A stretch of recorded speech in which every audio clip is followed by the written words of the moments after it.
Dewan Juri yang terhormat serta tim afirmasi yang sangat saya hargai. Kami selaku tim oposisi tentunya sangat tidak setuju dengan mosi debat kita kali ini, yakni pejabat pemerintah dilarang menggunakan pengaruh media sosial atau influencer dalam mensosialisasikan kebijakannya. Dewan Juri yang terhormat dan tim afirmasi yang sangat saya hargai. Pada status quo saat ini, khususnya pada masa pandemi, pengguna internet di Indonesia sudah meningkat sangat drastis. Melansir data dari kompas.com, pengguna internet pada awal tahun 2021 ini mencapai 202,6 juta jiwa. Jumlah ini meningkat 15,5% dibanding pengguna pada tahun 2000 lalu. Melihat banyaknya pengguna media sosial itu, semua informasi akan lebih mudah untuk didapat karena lewat ponsel atau gawai, semua informasi bisa dicari. Salah satunya adalah informasi mengenai kebijakan pemerintah. Dalam status quo saat ini, informasi mengenai kebijakan pemerintah sudah mulai disebarkan melalui internet karena hal tersebut dinilai lebih mudah dilakukan dan lebih efisien waktu serta tenaga.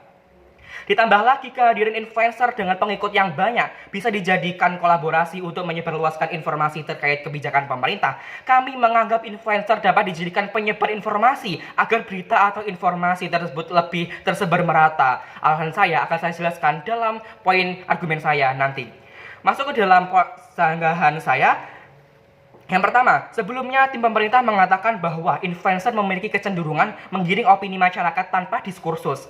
Namun kami percaya hal ini tidak dapat dibenarkan, mengingat para influencer yang berkolaborasi dengan pemerintah tentu sudah melalui SOP yang tersedia. Para influencer tentu akan berkarya sesuai dengan arahan pemerintah dan sebelum dipublikasikan pasti harus diseleksi terlebih dahulu oleh pemerintah. Setelah mendapatkan izin untuk mempublikasikan karya tersebut dari pemerintah, barulah para influencer bisa mempublikasikan informasi tersebut. Karena pemerintah merupakan lembaga resmi negara, oleh karena itu, para influencer pasti juga akan lebih selektif dalam mempublikasikan karyanya. Sedangkan saya yang kedua adalah, sebelumnya tim afirmasi mengatakan bahwa penggunaan influencer sebagai penyebar informasi merupakan peralihan tanggung jawab pemerintah. Kami rasa hal ini tidak bisa dibenarkan, Dewan Juri yang terhormat. Mengapa? Karena pemerintah menjalin kolaborasi, bukan pengalihan tanggung jawab. Para pejabat pemerintah berkolaborasi dengan influencer tentunya memiliki tujuan untuk lebih menyebarluaskan informasi yang ada. Hal tersebut dikarenakan para influencer memiliki jumlah pengikut yang banyak. Hal tersebut berbanding lurus dengan pengguna internet saat ini, di mana pengguna internet di Indonesia sangat banyak sekali. Sehingga informasi yang dibuat oleh pemerintah lebih cepat untuk terpublikasikan dan menyebarluas. Perlu digarisbawahi bahwa berkolaborasi tidak sama dengan pengalihan tugas atau tanggung jawab dari pemerintah. Sanggahan saya yang ketiga adalah tadi sebelumnya tim afirmasi mengatakan bahwa para influencer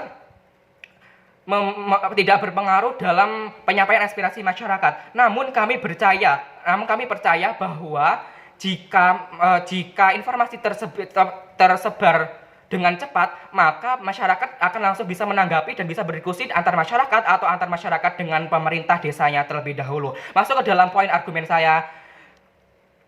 Poin argumen saya yang pertama adalah mengapa penggunaan influencer sebagai pempengaruh media sosial dalam mensosialisasikan kebijakan pemerintah merupakan hal yang dibenarkan.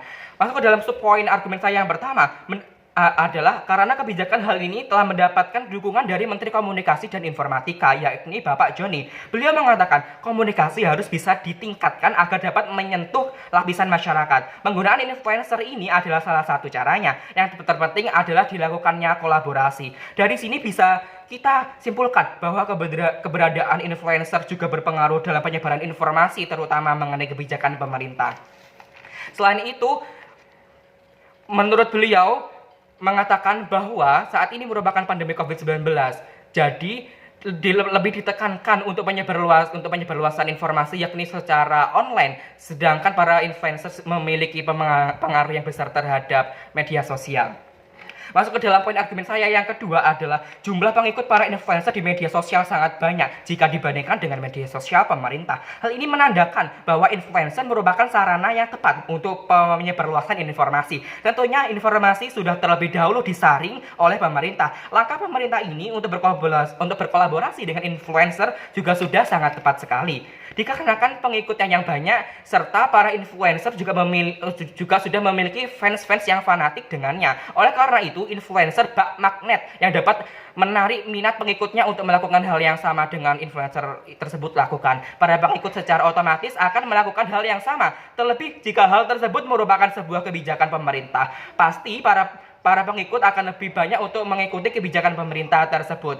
Masuk ke dalam argumen yang ketiga adalah hal ini merupakan wujud rasa cinta tanah air dari influencer untuk Indonesia. Hal ini dibenarkan. Mengapa? Karena masing-masing orang memiliki caranya tersendiri untuk mengekspresikan rasa cinta terhadap tanah air. Salah satu cara yang bisa diekspresikan oleh para influencer adalah berkolaborasi untuk mensukseskan kebijakan pemerintah dengan kelebihan yang ia punya, yakni pengikut yang banyak serta pengaruh yang ia punya di media sosial. Masuk ke dalam poin argumen saya yang kedua adalah bagaimana cara-cara pada dunia kami untuk meminimalisir terjadinya penyebaran hoax atau berita bohong.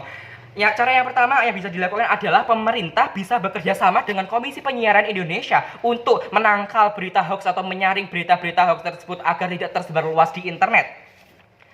Cara yang kedua adalah pemerintah yang bersangkutan dengan kolaborasi dengan influencer harus lebih selektif lagi dalam pemilihan influencer yang tepat agar tidak terjadi kesalahan dalam proses komunikasi antara pemerintah dengan influencer tersebut dan agar para influencer juga lebih bisa selektif lagi dalam menerima informasi yang akan dia publikasikan. Oleh karena itu, kami mendukung influencer sebagai pengaruh terhadap masyarakat tentang kebijakan pemerintah dan kami dengan tegas menolak mosi debat pada kali ini. Sekian, terima kasih.